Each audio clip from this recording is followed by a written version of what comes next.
Magandang araw po sa inyong lahat. Ngayong araw po na ito ay mapapakinggan po natin ang kwento ni Ramon, isang bagitong sundalo na unang nasabak sa isang misyon. Isang klase ng misyon na sa unang tingin ay magaan lang at hindi delikado. Dahil wala naman silang gagawin kundi magbantay, magronda at tiyaking ligtas ang baryo. Hindi ito ang uri ng misyon na sasabak sa mga gera, putukan at patayan. Ngunit magbabago ang lahat ng isang gabi. Biglang tinamaan ng kidlat si Ramon habang nasa gitna ng kanilang pagbabantay. Mula roon, nagsimulang mangyari ang mga bagay na hindi maipaliwanag. Nagkaroon siya ng malakas na kapangyarihan na siya mismo ay hindi alam kung paano kontrolin. At dahil sa kapangyarihang yun, matutuklasan nila ang matagal nang itinatagong lihim ng baryo na may mga nilalang ng dilim, mga aswang na tahimik na nananalasa at nambibiktima sa mga tao. Paano kaya gagamitin ni Ramon ang kapangyarihang bigla na lamang ipinagkaloob sa kanya? Magagapi kaya niya ang mga aswang? O siya ang magagapi ng kapangyarihang hindi niya kayang kontrolin? Ngunit bago po ang lahat, mga idol, huwag po nating kalimutang mag-subscribe, mag-like at i-hit ang notification bell sa aking YouTube channel na The Voice Addict at Apong Isaak para sa mas marami pang makapigil hininga na kwentong aswang at katatakutan mula sa mundo ng kababalaghan. Umpisahan na po natin ang kwento. Sa bungad ng baryo ay matatagpuan ang isang lumang outpost, isang kubo na yari sa kahoy at yero, nakatayo sa tabi ng daan. Napapalibutan din ito ng mga sandbags at sa outpost na ito nakapwesto ang 3 sundalo. Si Ramon ang pinakabata sa grupo, si Morales at si Ricky. Habang ang dalawa ay tahimik na naglilinis ng kanilang mga baril, si Ramon naman ay nakatingin lang sa paligid. Tahimik dito, no? Ganyan talaga sa mga ganitong lugar. Para kang nasa dulo ng mundo. Bakit? Hindi ka ba sanay? Hindi naman po sa hindi sanay. Ang totoo niyan ganito rin po sa probinsya namin . Ah, ganun ba? Eh di dapat, sanay ka sa katahimikan ganito. Sanay naman po. Pero ewan ko po ba? Iba yung pakiramdam ko dito. Parang... Basta, parang kakaiba . Baka naman naninibago ka lang. First mission mo kasi to . Normal lang yan. Tama si Ricky. Alam mo, naiintindihan namin yung kaba mo.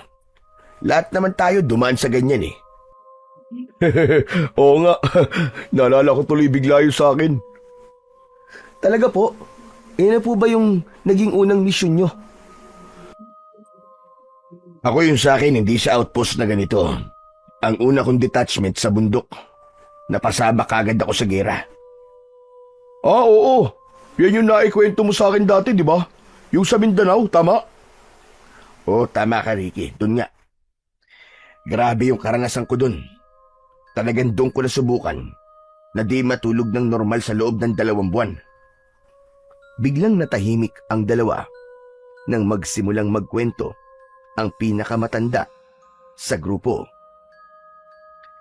Kakagraduate ko lang nun.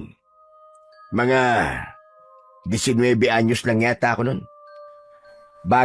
Bagitong-bagito. Ang utos sa amin, saklolohan yung isang kampo na inaatake ng mga rebelde. Akala ko, simpleng reinforcement lang. Pero pagdating namin doon, putukan kagad ang sumalubong sa amin. Literal na bala ang sumasalubong, ha? Napag-aralan ko naman kung paano kumilos sa gitna ng putukan. Pero iba yung kapag nasa field ka na talaga. Wala ka ng choice kundi makipagpatayan at makipagsabayan sa mga rebelde. Mabuti po at hindi po kayo natakot nun. Natakot ako, siyempre. Putragis, sobra-sobrang takot. Di ko nga alam kung paano ako nakaligtas eh. Habang nagpapaputok nga ako ng baril, nanginginig ang kamay ko eh. Matindi talaga ang pinagdaanan ng kasama natin na yan, Ramon. Oo nga eh. Grabe. Paano niyo po nakaya yun? Aba, kahit nanginginig ang kamay ko, pinilit ko pa rin na magpaputok.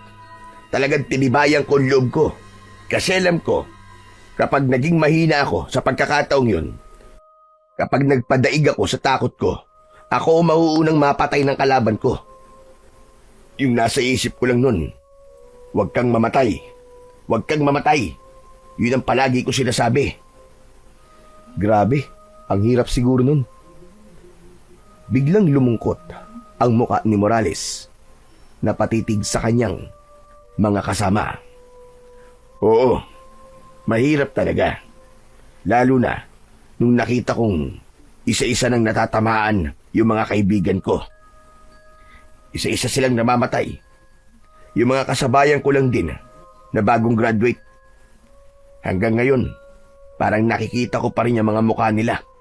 Duguan, wala nang buhay. Minsan nga, parang naaamoy ko pa rin yung pulbura. Grabe, ang hirap kalimutan. Naiintindihan ko po kayo, sir. Masakit nga po talaga yun. Parang nakakatroma. Pero sir, hanga po ako sa inyo. Hindi lang po sa tibay ng loob nyo, kundi po sa kakayahan nyong magpatuloy pa rin sa serbisyo, maski mabigat po ang pinagdaanan nyo. Salamat, Ramon. Pero kailangan talaga natin magpatuloy. Kasi may mga taong umaasa na maprotektahan natin, di ba? Ika nga eh, to serve and protect. Sandaling natahimik si Morales. Bumuntong hininga siya. Saka muling nagsalita. Kaya lang, meron akong ipinangako sa sarili ko mula nang mangyari yun. Ano po yun, sir? Ipinangako ko sa sarili ko na hindi na ulit mauulit yun. Na hanggat kaya ko, wala na ulit akong kasamang mamamatay. Biglang nagkatinginan sina Ricky at Ramon. Pareho silang natahimik. Kung may delikadong sitwasyon, mas pipilitin kong ako ang mauna. Mas mabuting ako ang tamaan ng bala kaysa makakita ulit ng kasamang nalalagutan ng hininga. Hindi na. Baka hindi ko nakayanin. Ang bigat nun, sir. Ganun talaga. Yan ang panata ko. Iligtas ang iba, kahit kapalit pa ang sarili kong buhay. Ganun din po kami sa inyo, sir. Kung sakali man na magkaroon bigla dito ng engkwentro, hindi ka din namin pababayaan. Walang mamamatay sa atin dito, sir. Teka, bakit parang ang bigat na ng pinag-uusapan natin? Bakit napunta na sa kamatayan? Oo nga, no? Bigla na lang naging madrama eh. Pasensya na. Nadala lang siguro ako sa alaala ko. Wala yun, sir. Okay lang naman po. Sa totoo lang, mabuti nga po at naikwento nyo. Ang dami ko natutunan. Oo nga. Pero tama na yung usapan ng kamatayan na yan. Kinikilabutan ako eh. Baka magdilang anghel pa kayo dyan at biglang may sumulpot na kalaban dito. Biglang naging alerto ang dalawa nang sabihin ito ni Ricky. Tinignan nila ang labas ng kubo. Biro lang. Mukhang tahimik naman tong baryo na napostehan natin eh. Wala naman siguro tayong magiging problema dito. Eh teka, ako ba hindi nyo tatanungin kung ano nangyari sa unang misyon ko? Bakit, sir? Ano po bang nangyari? Yung unang misyon ko, hindi rin biro. Sa Samar yun. Habang bumabiyahe kami, naambush yung sasakyan namin. Napatingin si Ramon. Bagyang napatigil sa paghinga, si Morales naman ay seryosong nakikinig. Kakababa lang namin mula sa bundok. Pauwi na sana kami sa kampo para magpahinga. Tatawa-tawa pa nga kami sa likod ng truck at pakanta-kanta. Tapos biglang bratatatatatatatatatat. Sunod-sunod na yung putok na narinig namin sa paligid. Talaga? Saan galing yung putok? Nakita niyo ba? Saan pa ba? E di sa mga rebelde. Talagang pinagplanuhan nila kami na tambangan. Nakatago sila sa gilid ng daan. Hindi namin sila makita kaagad kasi puro talayib at puno sa paligid eh. Pagsilip ko sa gilid ng truck, kita ko yung baril nila. Parang umaapoy sa dilim. Ilan ba kayo nun? 10 kami sa isang truck, sir. May agad na tinamaan sa amin. Si Dado. Natamaan siya sa balikat. Akala ko matitepok na siya nun eh. Pero imbis na matakot at bumigay kaagad, siya pa yung unang bumaba ng truck para lumaban. Duguan na pero lumaban pa rin? Oo, habang kami nagkakagulo pa sa loob ng truck, siya nakikipagbakbakan na ng putok sa mga rebelde. Sigaw siya ng sigaw. Ang sabi niya, tumakas na daw kami. Siya na raw ang bahala. Napapikit si Ricky saglit. Muling binabalikan ang eksena. Yung putukan nun, parang walang katapusan. Yung mga bala, tumatama sa bakal ng truck, sa lupa, sa puno. Tapos si Dado, wala din tigil sa pagsagot ng putok. Grabe yun ah. Ang tapang niya. Oo nga sinabi mo pa. Habang sumisigaw siya ng tumakas na kami, bigla siyang tumakbo sa kabilang gilid ng daan para ilihis ang atensyon ng mga rebelde. Para siyang nabaliw sa tapang. Kahit kami, natulala sandali. Pero sinunod namin siya. Isa-isa kaming nagsitalunan sa sasakyan. Gumapang sa putikan habang siya yung patuloy na nakikipagpatayan sa mga rebelde. Hanggang sa muling paglingon ko, nakita ko na siyang bumagsak. Ano nangyari doon? Mabutit nakaligtas kayo. May dumating na reinforcement. Mga ilang minuto lang, tumakas yung mga rebelde. Kaso nung bumalik kami para kunin siya, wala na, huli na. Nakahiga na siya sa lupa. Hawak pa rin yung baril niya. Pero, patay na siya. Grabe ang tapang niya talaga. Nakakalungkot. Pero nakakabilib talaga ang katapangan niya. Totoong bayani siya. Oo, tama ka dun. Isa nga siyang bayani. Dahil kung hindi dahil sa kanya, malamang, wala na ako ngayon dito. Grabe yung mga pinagdaanan niyo sa unang misyon niyo. Ako kaya? Ano kaya ang magiging kwento ko sa unang misyon ko na to? Saglit na katahimikan ang namayani. Tinitigan ni Ricky si Ramon. Muli pa sanang magsasalita si Ricky, subalit natigilan ito nang makarinig ng mahinang kaluskos sa labas ng outpost. Sabay-sabay silang napalingon. Nakita nila na may naglalakad, bitbit ang isang gasera. Ilang sandali pa, lumitaw ang isang bata, mga 8 o 9 na taong gulang, payat at may suot na kupas na t-shirt at short. Magandang gabi po. Magandang gabi rin iyo. Anong ginagawa mo rito? Gabi na. Pwede po bang dito po muna ako? Bakit? Nako, mabuti pa umuwi ka na. Baka pagalitan ka ng nanay mo. Wala naman po si nanay eh. Nasa kabilang baryo po siya. Nag-aalaga po ng may sakit. Wala po akong kasama sa bahay at hindi po ako makatulog. Kaya naisipan ko pong pumunta dito para makipagkwentuhan. Nako, hindi pwede ang bata dito eh. Bawal tumambay ang kahit na sino dito, lalo na't gabi. Baka pagalitan kami ng opisyal namin kapag may nakitang bata rito. Pero... Gusto mo, ihatid na lang kita. Doon mo na lang hintayin sa bahay ang nanay mo. Tapos, bukas ng umaga, saka ka bumalik dito para makipagkwentuhan. Siguradong mas maraming sundalo makikinig sa'yo at matutuwa sila sa mga kwento mo.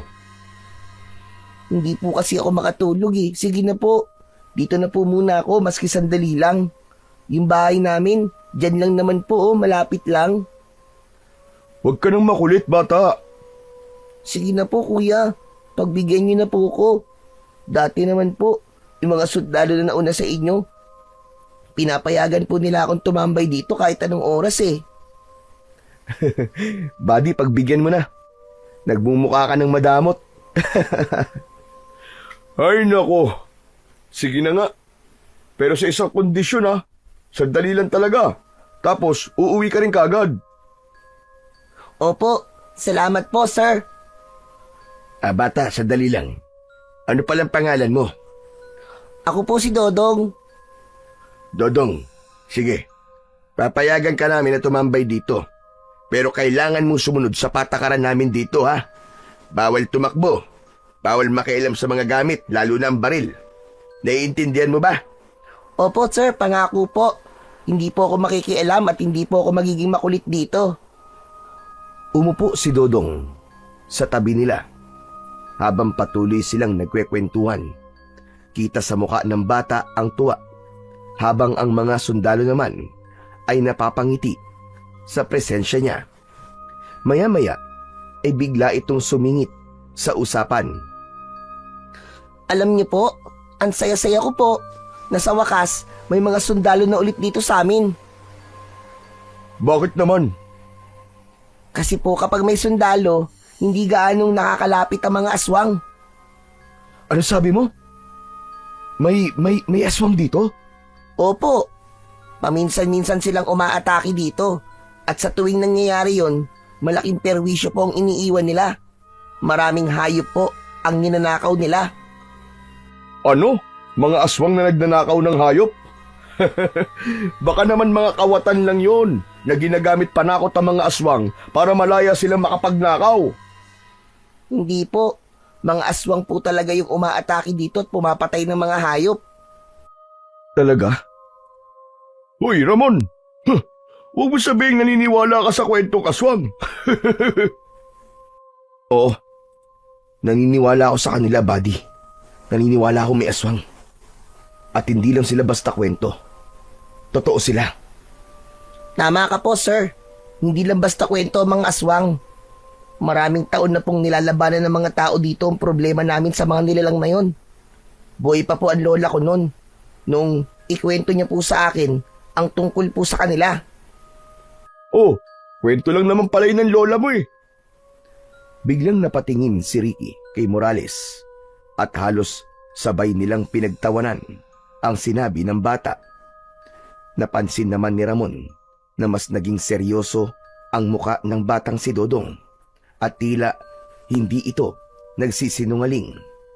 May nakita din siyang bahid ng lungkot at takot sa mga mata nito. Bigla siyang kinabahan. Naalala niya kasi ang mga kwento ng kanyang lolo noon. Mga kwento tungkol sa mga nilalang na kumakain ng laman ng hayop o kaya naman ay laman ng tao. Ang mga aswang na nambibiktima ng mga buntis at sanggol. Pero hindi niya ikinuwento ang tungkol dito sa kanyang mga kasama dahil alam niyang sarado na ang isip ng mga ito sa mga kwentong kababalaghan. Hindi sila naniniwala. Upang hindi mainip ang kanilang bisita, siya na lang ang nakipag-usap dito. Sige nga bata, ikwento mo nga sa akin ang tungkol sa kanila. Nasabi ko na po kanina, sir. Hindi naman sila madalas na umaatake. Pero sapat na po yun para matakot po ang mga tao. Maraming mga hayop ang namamatay. At kung minsan, may mga taong nawawala. Tapos matatagpuan na lang po na wala ng ulo. O kaya, dinukot po ang puso. Grabe naman yung mga kinikwento sa'yo ng lola mo. Iharap mo nga sa akin yung bukas. Kakausapin ko. Aba, hindi tama na sa ganyang edad mo. Puro karahasan ang ikinikwento sa'yo. Sa mga batang katulad mo, sana yung mga fairy tale o kaya naman mga kwento tungkol sa mga superhero. Hindi ko po pwedeng iharap sa inyo si Lola eh. Ha? Abay bakit naman? Patay na po kasi siya. 1 taon na po ang nakakalipas. Nako. Pasensya ka na ha. Hindi ko alam eh. Okay lang po, sir. Teka. Ikaw, Dodong, hindi ka ba natatakot? Bakit ikaw? Lumalabas ka pa rin kahit gabi na. Natatakot din po ako, sir. Pero kailangan eh. Nakakatakot po kasi mag-isa sa loob ng bahay. Saka, ngayong may mga sundalo na po dito, baka po wala ng mga na aswang na lumapit. Kaya nga po, masaya ako na nandito kayo. Talaga? Ganun kalaki ang tiwala mo sa aming mga sundalo? Oo naman po, sir. Malaki po talaga ang tiwala ko sa mga katulad nyo. Kaya nga po, paglaki ko, gusto ko rin pong maging sundalo. Ayos yan, bata. Pagbutihan mo ang pag-aaral mo para matupad mo yun, ha? Opo. Ay, sir, ano po palang pangalan nyo? Oo nga pala. Ako si Ramon. Siya naman si Ricky. At yun, yung matanda. Siya si Sir Morales. Ang gaganda po pala ng pangalan nyo, mga sir. Nagpatuloy pa ang kanilang kwentuhan kung ano-anong bagay ang kanilang napag-usapan. Mga simpleng tanong ni Dodong tungkol sa buhay ng sundalo. Kung anong pakiramdam na may baril. Kung natatakot ba sila kapag may laban at kung paano ba sila nagsasanay. Paminsan-minsan ay natatawa sila sa mga inosenteng tanong ng bata, lalo na't tuwang-tuwa ito sa bawat sagot na ibinibigay nila. Ngunit habang tumatagal ang usapan, napansin nilang unti-unting bumabagal na ang mga sagot sa kanila ni Dodong at ang kanyang mga mata ay unti-unti nang pumipikit. Uy, mukhang inaantok na tong batang to. Oo nga eh. Ilang sandali pa, nagkatinginan silang tatlo at sabay-sabay na lumingon kay Dodong na noon ay nakasandal na sa poste ng kubo at pipikit-pikit na ang kanyang mga mata. Dodong, matutulog ka na ba? Gusto mo, iatid na kita sa bahay nyo? Ngunit hindi sumagot ang bata. Tuluyan na itong nakatulog. Sandaling natahimik ang lahat. Ngunit makaraan ang ilang sandali. Biglang nagmulat ng mga mata si Dodong at tumingin sa labas ng kubo. Naku, nakatulog na po yata ako dito. Oo, nakatulog ka na nga. Ano, iatid na ba kita sa inyo? Baka mamaya dumating ang nanay mo doon. Mag-alala pa yun sa'yo kapag hindi ka nakita sa bahay nyo. Uuwi na po ako. Malapit na nga po dumating si nanay. Huwag niyo na po akong iatid. Kaya ko naman pong mag-isa. Sigurado ka ba? Oo naman po, sir. Nakaya ko nga po kaninang pumunta dito eh. Kaya kaya ko din po ngayon na umuwi. Tumayo na si Dodong. Kinuha ang bitbit niyang gasera at nagsimulang maglakad pauwi sa kanilang bahay. Samantala, nananatiling tahimik ang tatlo sa outpost habang pinagmamasdan ang kanilang bagong munting kaibigan. Maya-maya pa ay may narinig silang malakas na pagaspas ng hangin.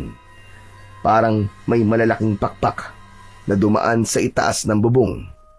Napalingon silang lahat. Ano yun? Mukhang malaking ibon. Mabilis silang lumabas sa outpost para tignan kung ano ang kanilang narinig. Hawak nila ang kani-kanilang mga flashlight at baril at maingat na nilibot ang paningin sa paligid. Ngunit wala silang nakitang anumang hayop o ibon. Napatingala ang binatang si Ramon at agad niyang napansin na may nakadapo sa isang malaking puno. Pero hindi niya ito masyadong maaninag. Ilang segundo pa ay biglang dumilim ang kalangitan. Natakpan ng ulap ang buwan. Tapos ay biglang umihip ang malamig na hangin. Aba, mukhang uulan ah. Kaya nga eh, saka biglang lumamig ang hangin. Mabuti pa tara na sa loob. Baka biglang bumuhos yan, mabasa pa tayo. Tumango si Ricky at nagsimula ng lumakad pabalik sa outpost. Ngunit napansin niyang hindi gumagalaw si Ramon. Nakatayo lang ito sa kinatatayuan at nakatulala. Ramon, tara na! Ano pa ginagawa mo dyan? Hindi sumagot si Ramon. Napako ang mga mata nito sa malayo habang hawak ang flashlight. Ramon, ano ba tinitignan mo dyan? Lumapit si Morales kay Ramon. Si Ramon naman, itinaas niya ang kanyang kamay at itinuro ang direksyong kanyang tinitignan. Tignan nyo, may parang pulang liwanag dun sa may puno. Agad na tinutukan nila ng flashlight ang itinuro niya, ngunit wala naman silang nakitang kakaiba. Wala naman ah. Kung ano-anong ini-imagine mo ah. Tumalikod na si Morales at naglakad siya papunta sa loob ng kubo.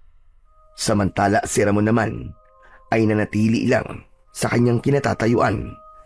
May kung anong kilabot siyang nararamdaman. Unti-unti ay tumaas ang kanyang balahibo sa batok. Sa likuran niya, narinig niyang muling sumigaw si Ricky mula sa loob ng outpost. Ramon, ano ba? Pumasok ka na rito! Halika na! Ngunit hindi pa rin siya kumilos. Napakunot ang noo ni Morales at tinutukan siya ng ilaw. Doon niya napansin ang kakaibang ayos ng buhok nito. Tila bahagyang nakatayo. Ramon! Ramon, yung buhok mo! Bahagyang nilingon siya ni Ramon. Mabagal at may pagkalito. Ha? Bakit, sir? Ngunit bago pa makasagot si Morales, biglang humangin ng malakas. Sinabayan ng kakaibang ugong at biglang isang nakakasilaw na liwanag ang sumabog mula sa langit at tumama ito mismo sa kinatatayuan ni Ramon. Sinundan ito ng mapakalakas na pagkulog. Ramon!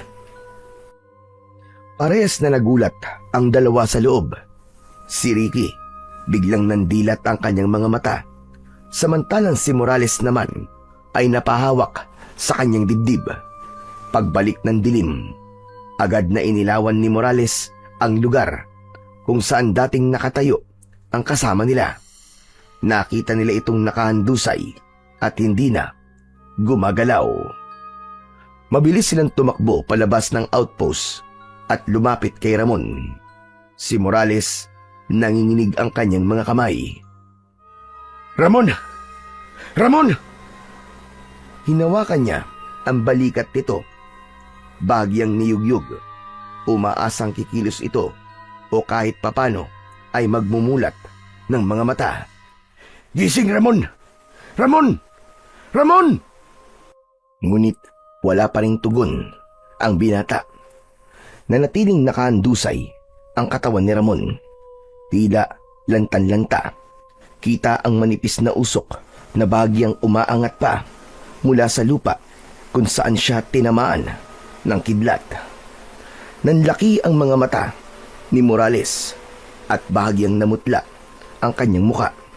Nanginginig siya habang inilalapit ang tenga sa dibdib ng binata.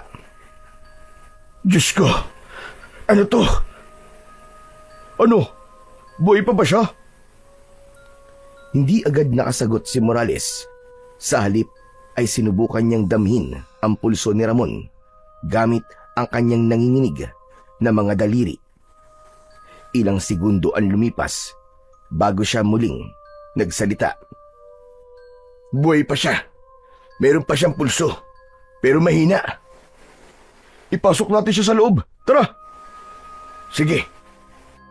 Sabay silang pumwesto ni Morales sa magkabilang gilid ni Ramon. Maingat nila itong inakay at dahan-dahang naglakad palapit sa outpost. Hindi na sila nag-aksaya ng panahon. Nang makapasok na sila, mabilis nilang isinandal sa poste ang binata. Saka muling nagkatinginan. Anong gagawin natin, sir? Tatawag ba tayo sa kampo? Wala tayong signal. Ako na lang ang pupunta sa mga kasama natin. Wag mo akong iwan dito. Natatakot ako. Baka malagutan ng hininga to. Hindi ko kaya. Napatitig si Ricky sa kanya at sa tulong ng liwanag ng kanilang lampara, napansin niya na tila hinahabol nito ang kanyang paghinga. nanginginig pa rin ang mga kamay nito habang mahigpit na nakakapit sa balikat ni Ramon. Ngunit ang mas lalong nakaantig sa kanya ay nang makita niya ang luha sa mga mata nito. Ayos ka lang ba? Medyo hindi. Sinabi ko naman sa'yo, di ba? Ayoko nang nakakakita ng namamatay na kasama ko. Hindi ko na talaga kaya. Makinig ka. Walang mamamatay ngayong gabi. Naiintindihan mo ba? Napatingin si Morales sa kanya.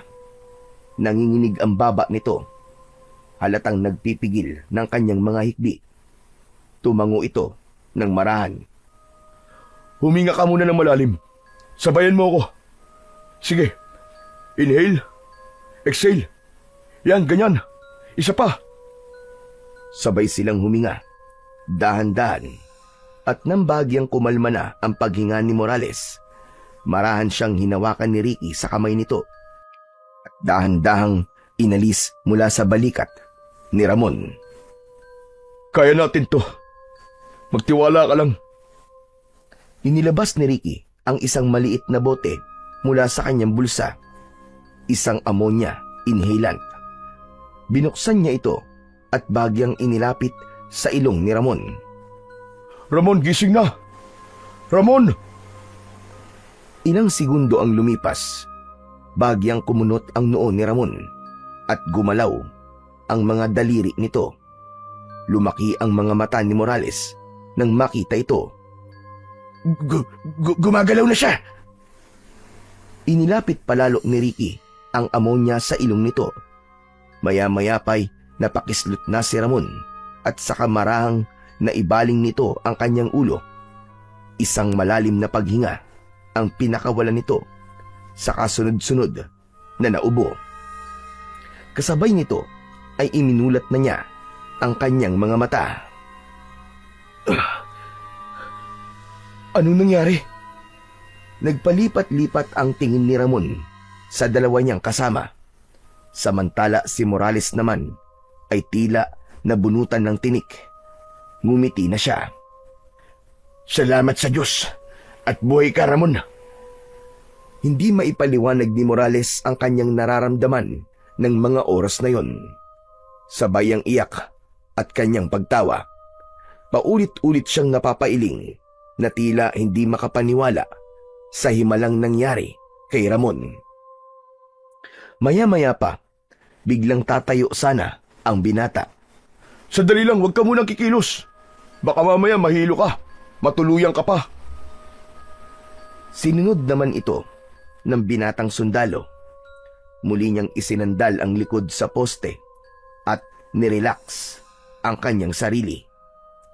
Grabe ka, bata. Pinakaba mo kami dun ah. Akala ko iiwan mo na kami.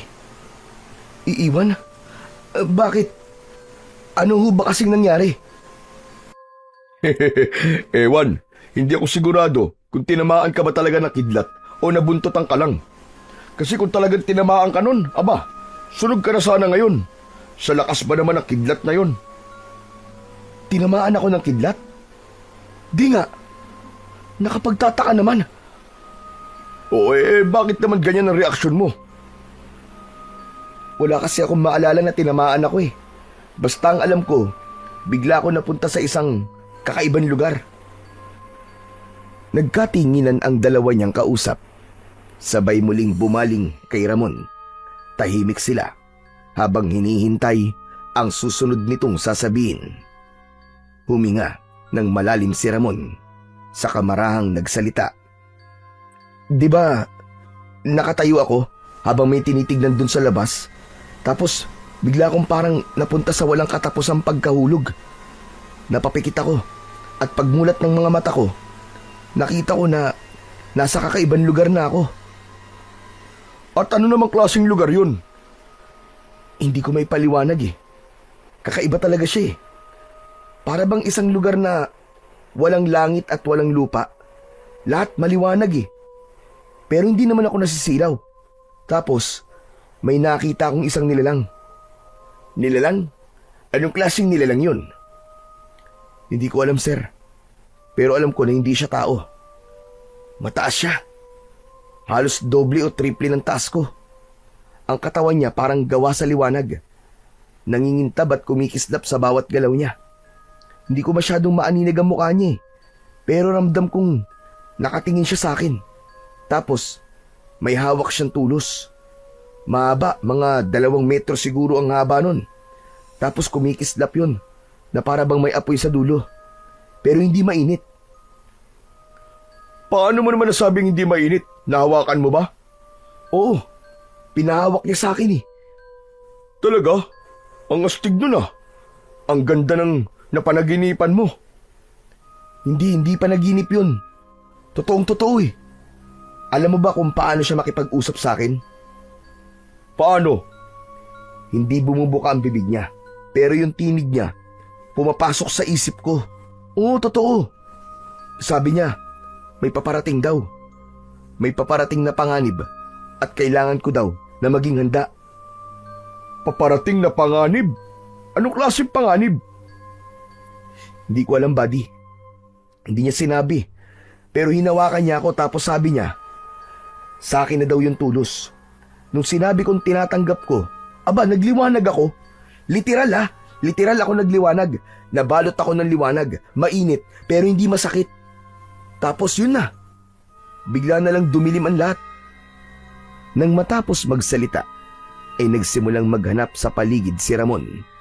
Iginala niya ang kanyang mga mata at hinanap ang tulos na ipinagkaloob sa kanya. Teka, ano bang hinahanap mo? Yung tulos, hinahanap ko yung binigay niyang tulos sa akin. Sigurado kong hinawakan ko yun pero... Huwag mo nang hanapin, Ramon. Panaginip nga lang ang lahat ng yun. Epekto ng pagkakatama ng kidlat sa'yo. Hindi nga sabi, buddy, hindi yun panaginip. Totoo lahat yun. Eh kung totoo nga yan, sige nga, nasa na yung tulos sa sinasabi mo? Hindi ko alam. Sigurado akong hawak ko yun eh. Bago dumilim, hawak-hawak ko yun. Pero bakit nawala? Hayaan mo na, Ramon. Ikaw naman, Ricky. Tama na muna yan. Ang malaga, okay na tayo. Sa bagay, sige na nga. Pasensya ka na kung ano man yung mga nasabi ko sa'yo, ha? Wala yun. Pasensya na rin. Mabuti pa magpahinga ka na muna dyan, Ramon. Baka kasi biglang bumigay ulit ang katawan mo. Oo nga. Sige, relax ka lang dyan. Kung gusto mo matulog ka, kami na lang muna ang bahala dito. Ayoko po matulog. Nasa trabaho po ako at saka... Sa post natin na to, ako ang superior nyo. Dahil akong veterano at pinakamataas ang ranggo sa inyong dalawa. Kaya ngayong sinabi ko na matulog ka, kailangan mo akong sundin. Nagkakaintindihan ba tayo? Ano po kasi? Walang ano po kasi. Utos nun, hindi pakiusap. Sundalo ka, Ramon, at bilang sundalo, dapat marunong kang sumunod sa nakatataas sa'yo. Bumigat na ang tono ni Morales. Matigas, derecho, at wala ng bahid ng anumang lambing. Napayuko si Ramon at napabuntong hininga. Opo, sir. Sige po. Magaling. Yan ang gusto kong marinig. Sige na, magpahinga ka na. Nasa labas lang kami ni Ricky. Muling binuksan ni Morales ang pinto ng kanilang outpost at lumabas. Sumunod si Ricky, pero bago siya tuluyang lumabas, tinignan niya muna ang buong paligid. Nang makitang wala namang banta, saka ito sumunod. Kumuha siya ng 2 upuan at iniabot ang isa kay Morales. Agad namang naupo ito, samantalang si Ricky ay patuloy na nagmamasid at alerto. Sir, sa palagay mo, ano kaya ang ibig sabihin ng panaginip ni Ramon? Hindi ko alam, Ricky. Medyo kinakabahan nga ako sa mga pinagsasasabi niya. Ako nga rin, sir. Sinaway ko na lang siya at kinokontra kanina kasi kinakabahan din ako. Baka kasi paraan lang ng Diyos ang panaginip na yun para bigyan tayo ng babala. Tama ka. Kaya nga kailangan ay manatili tayong alerto. Hindi natin alam kung anong klaseng panganib ang darating. Kaya mas mabuti kung handa tayo. Tama kayo, sir. Lalo pat hindi naman naging malinaw sa atin kung ano ba talaga ang problema ng baryong to at kung bakit tayo ipinadala o dineploy dito. Kaya nga eh, sa tagal ko na sa serbisyo, ngayon lang ako sasabak sa isang misyon na ni isang radyo ay wala. Hindi malinaw ang operational briefing natin. Kaya nga sir, para tayong bulag sa lugar na to eh. Tama ka. Ang sabi lang nila magbantay. Walang sinabi kung anong klaseng threat ba ang aasahan natin. Kaya nga sir, ang mangyayari nito, on our own tayo. Sinabi mo pa, ang masama pa, wala tayong maayos na gamit pang komunikasyon. Kapag may nangyari o may umatake, hindi tayo makakatawag ng saklolo. Katulad nung nangyari kaninang emergency, mabuti na lang. At sinuwerte si Ramon. Nako kung hindi, paano na? Sir, tungkol nga pala kay Ramon, napansin niyo ba yung kulog at kidlat kanina? Isang beses lang yun. Pagkatapos nun, biglang nawala. Ang weird, di ba? Di ba dapat nasusundan pa yun kahit mahina lang na kulog at kidlat, tapos uulan sana? Pero nakakagulat, kasi wala namang ulan. Oo, tama ka. Napansin ko din yun. Parang lahat ay nawala pagkatapos niyang tamaan ng kidlat. Tinamaan ba siya talaga? Kasi kahit sinong tamaan ng ganong kalakas na kidlat, dapat patay na kagad eh. Pero si Ramon, buhay pa rin. At wala man lang kahit na anuman sugat. Wala rin siyang paso o tanda ng pagkasunog sa balat niya. Kaya nga eh. Nakapagtataka. Bakit kaya? Hindi ko rin alam, sir. Wala talaga akong ideya eh. Ay, sana wala nang mangyaring kakaiba at talagang kinikilabutan na ako. Sana nga. Pero kahit wala tayong nakikitang kalaban, hindi ibig sabihin nun, naligtas na tayo. Kailangan, maging handa pa rin tayo. Opo, sir. Kailangan nating magbantay ngayong gabi ng maayos. Handa ba tayo, sir? Kailangan natin maging handa. Kahit anong mangyari, gagawin natin ang tungkulin natin. Kahit ano pa yung paparating na sinasabi ni Ramon. Tumango si Ricky. Muling bumalik ang katahimikan sa dalawa. Sa buong magdamag, gising silang pareho, naghihintay, nagbabantay, habang sa loob ng outpost ay payapang natutulog si Ramon. Kinabukasan, matapos ang mahabang oras ng pagbabantay, dumating na ang kapalit ng 3 sundalo. Magiliw na iniabot ni Morales ang mga logbook sa kanilang kasamaan. Ramdam na nila ang pagod, ngunit kahit papano ay gumaan ang pakiramdam nila nang makaalis na rin sila roon. Tahimik silang naglakad, pabalik sa kanilang mga barracks. Pagkarating nila doon, ay dumiretso na sila sa kusina. Agad na naamoy nila ang mabangong bagong lutong sinangag. Sabay-sabay silang nagsandok ng pagkain. Samantala si Ramon naman, nang matapos makakuha ng kanyang pagkain, ay nauna nang umupo sa isang sulok. Tahimik siya at nakatingin sa kawalan habang nilalasap ang bawat subo. Parang may mabigat siyang iniisip. Matapos silang kumain, ay naghiwa-hiwalay na sila.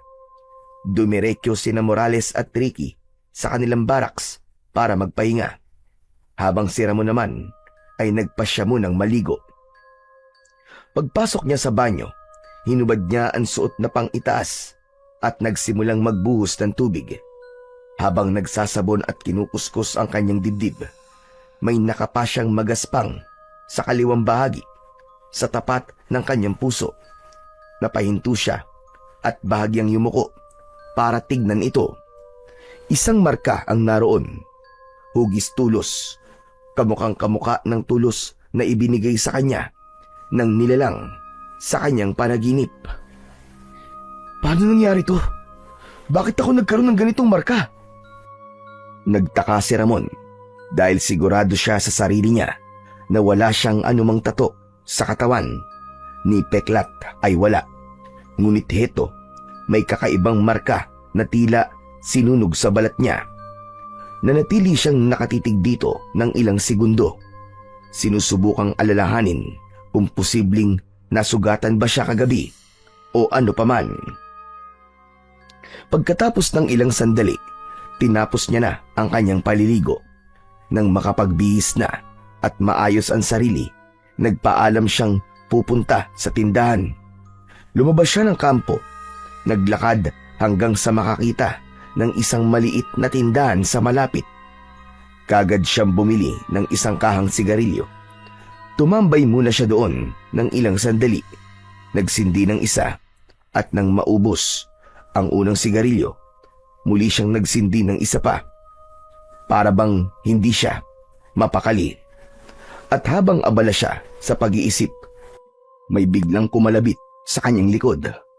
Nagulat siya, napalingon at nanlaki ang mga mata nang makita kung sino ang nasa likuran niya. Sir Ramon, Oh, ikaw pala, Dodong.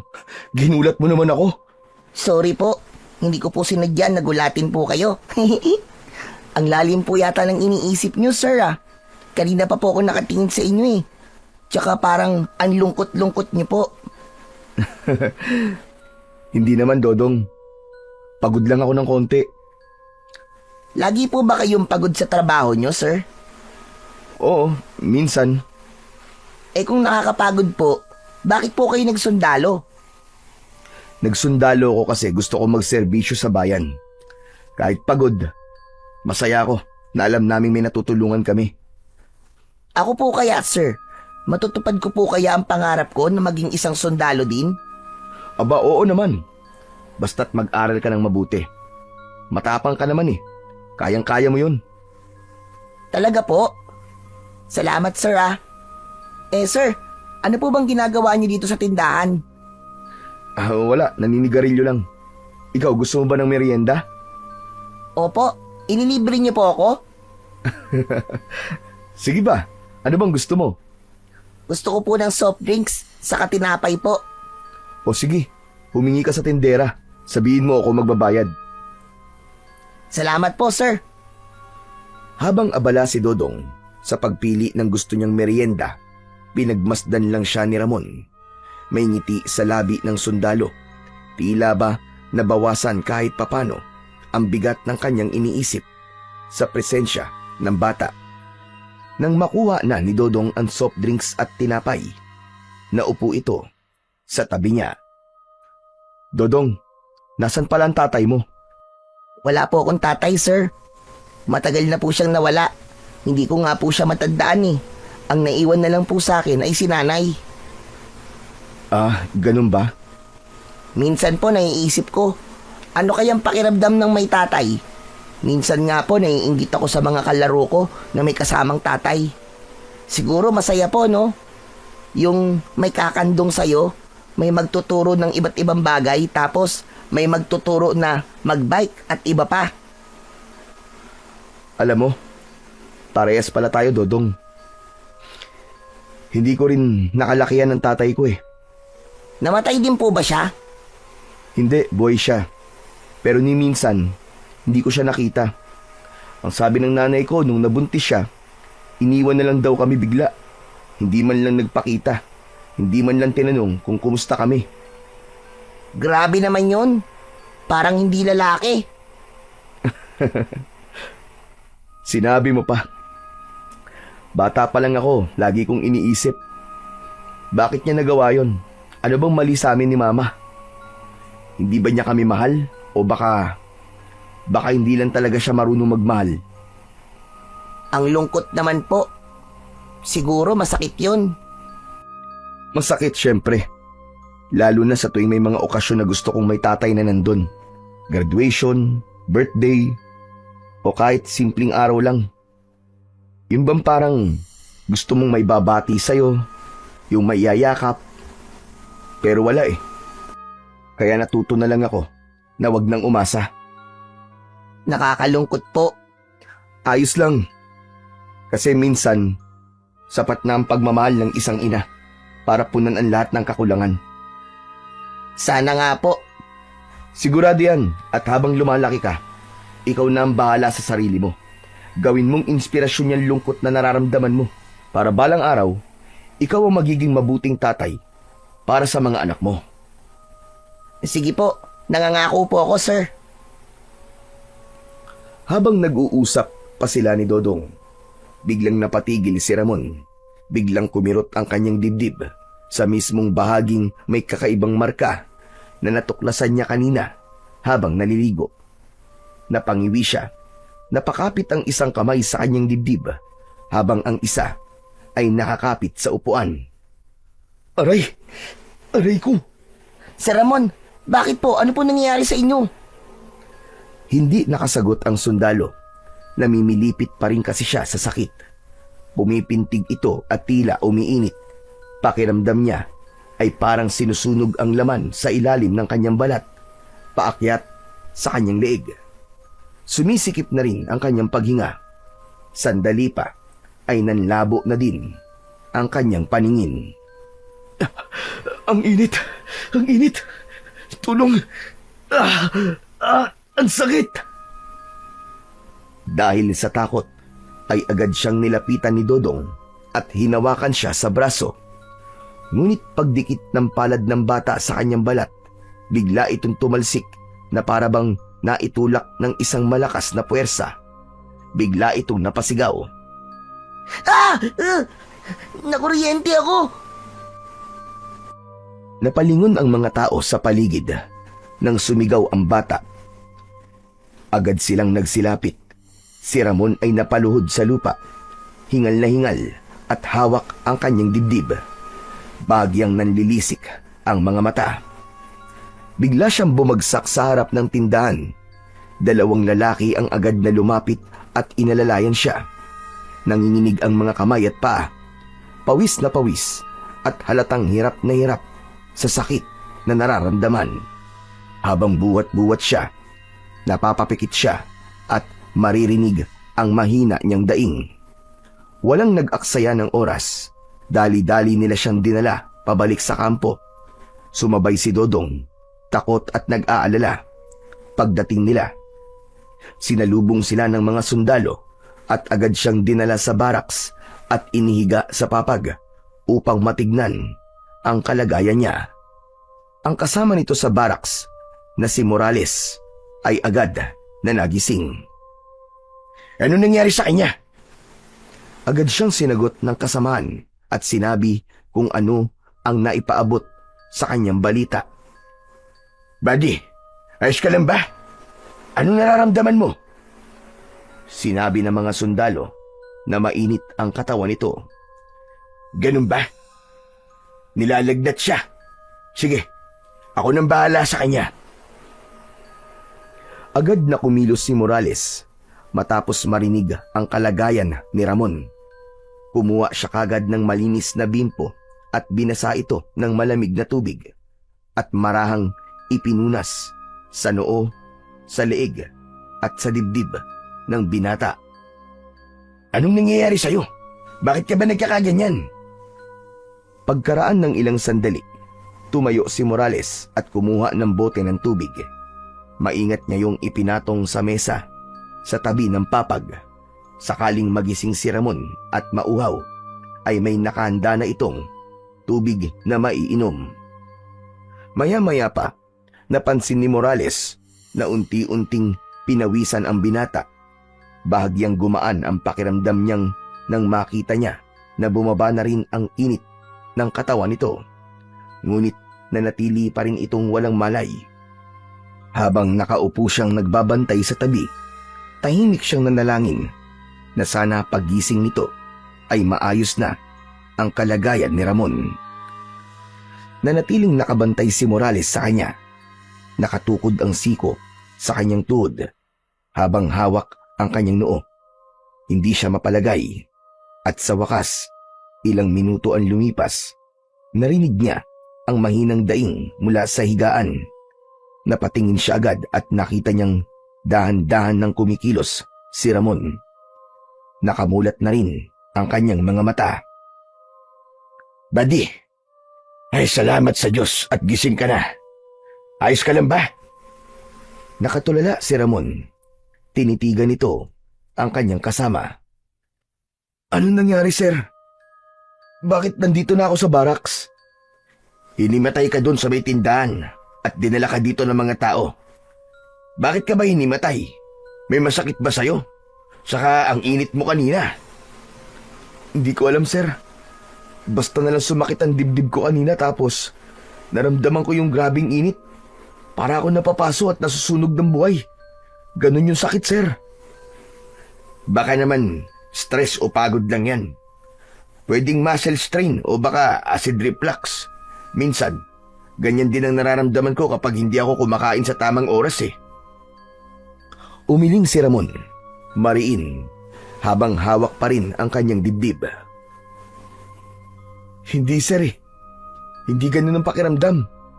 Iba, sir. Parang may nangyayaring kakaiba sa loob ng katawan ko. Kakaiba? Aba, anong ibig mo sabihin? Ano bang pakiramdam mo talaga? May papakita ko sa'yo, sir. Tulungan niyo akong itaas ang damit ko. Tinulungan nga siya ni Morales na maitaas ang kanyang t-shirt.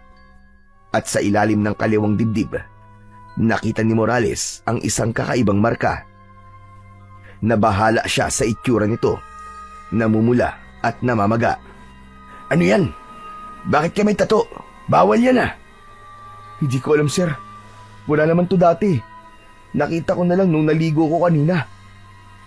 Hindi kaya may kinalaman yan sa tumamang kidlat sa'yo kagabi? Tumango si Ramon sa kamarahang hinaplos ang paligid ng marka. Opo. Sa palagay ko'y ganun nga. Di ba naikwento ko sa'yo yung tungkol sa mahiwagang nilalang? Ganitong ganito po yung ibinigay niyang tulos sa akin eh. Hindi kaya ito yun? Imbis na totoong bagay, ay iminerka na lang niya sa aking dibdib. Napakamot sa ulo si Morales, halatang hindi makapaniwala sa naririnig. Iyan ka na naman eh.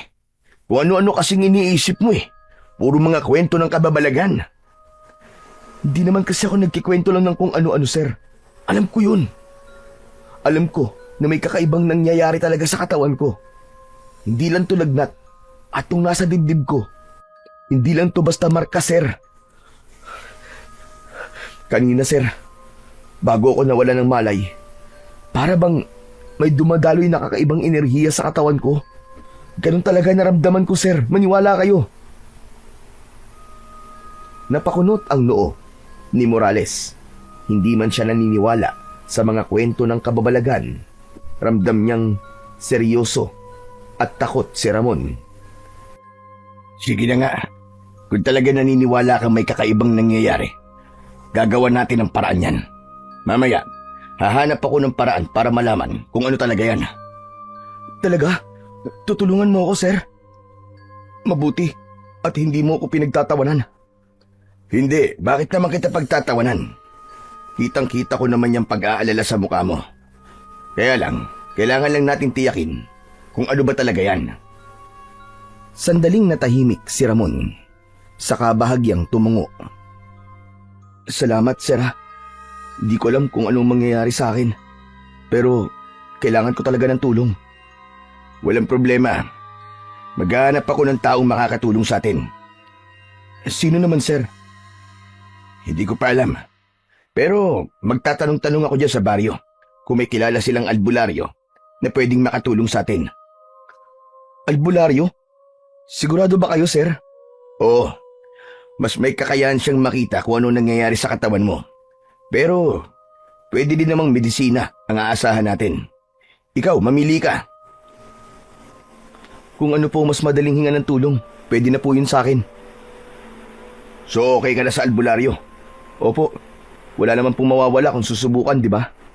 Oo naman. Tsaka huwag ka mag-alala. Hindi kita pababayaan. Sasamahan kitang harapin yan. Salamat, sir. Salamat ho talaga. O sige na. Magpahinga ka na muna dyan. Lalabas na ako ah. Babalik na lang ako mamaya. Tumango si Ramon at dahan-dahang ipinikit ang kanyang mga mata. Nang makita ito ni Morales, ay kinuha na niya ang kanyang sombrero at naglakad na palabas ng kanilang baraks. Pagdating niya sa unang bahay na malapit sa kampo, kumatok siya. Lumabas ang isang matandang babae na nakapalda at may hawak pang walis tingting. Magandang umaga po, Nay. May maituturo po ba kayong albularyo dito? Yung marunong po sanang manggamot ng taong may sakit. Nagkibit balikat lang ang matanda.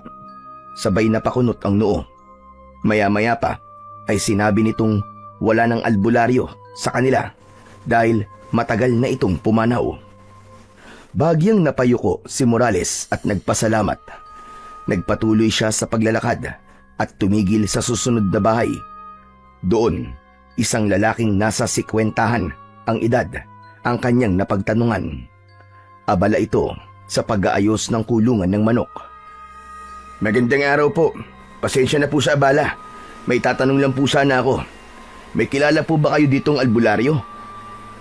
Napalingon ang lalaki at napairap. Halatang hindi natuwa. Sinermo na nito ang sundalo at sinabing huwag maniwala sa mga faith healer o albularyo. Hindi na sumagot si Morales. Bagya siyang napakamot sa ulo at nagpasalamat na lang muli. Makalipas ang ilang minutong pag-iikot, bigla siyang may narinig na isang pamilyar na boses. Tinawag ang kanyang pangalan. Sir Morales! Napalingon na siya nang muli siya nitong tawagin. Nakita niya si Dodong na may dalang supot. Oh, ikaw pala Dodong. Anong ginagawa mo dito? Inutusan lang po ako ni nanay na bumili po ng suka. Kayo po, saan po ba kayo galing? Naghahanap ako ng albularyo eh. Pero parang wala na yatang ganyan dito sa baryo nyo. Albularyo po? Oh, bakit ka tumatawa? May nakakatawa ba sa sinasabi ko? Opo, kasi nagpapagod lang po kayo kakaikot dito sa baryo namin. Wala po kayo mahanap na albularyo dito, sir. Matagal na pong patay eh. Pinatay po ng... basta. Wala akong ganun dito. Teka sir, bakit po ba kasi kayo naghahanap? Sino pong ipapagamot nyo? Si Ramon. Nag-aalala na kasi ako sa kanya eh. Mukhang lumalala na yung kalagayan niya. Si Kuya Ramon po? Ay sir, may naalala pala ako. Meron pala. May kilala akong isang magaling na albularyo. Pero hindi po siya dito nakatira eh. Sa kabilang baryo pa po. Talaga? Opo sir, sa kabilang barangay po. May isang matandang manggagamot doon. Ang pangalan po niya ay si Capidel. Sobrang galing daw po niya sir. Kahit anong sakit, kaya po niyang gamutin. Pati nga raw po sakit na hindi kayang gamutin ng mga doktor, kayang-kaya niyang pagalingin eh. Totoo ba yan, Dodong? Saan ko kaya siya eksaktong matatagpuan? Basta po sir, paglagpas niyo po ng baryong to, sundan niyo lang po yung diretsong daan. Kapag narating niyo na po ang kabilang baryo, magtanong na lang po kayo doon kung saan po ang bahay ni Capidel. Lahat po doon kilala siya. Madali lang po siyang makita kasi may malaking puno ng balete sa harap po ng bahay niya. Ayos. Salamat, Dodong ha. Ang laking tulong ng sinabi mo. Walang anuman po sir. Para kay Kuya Ramon, di ba? Sana po, gumaling na po siya.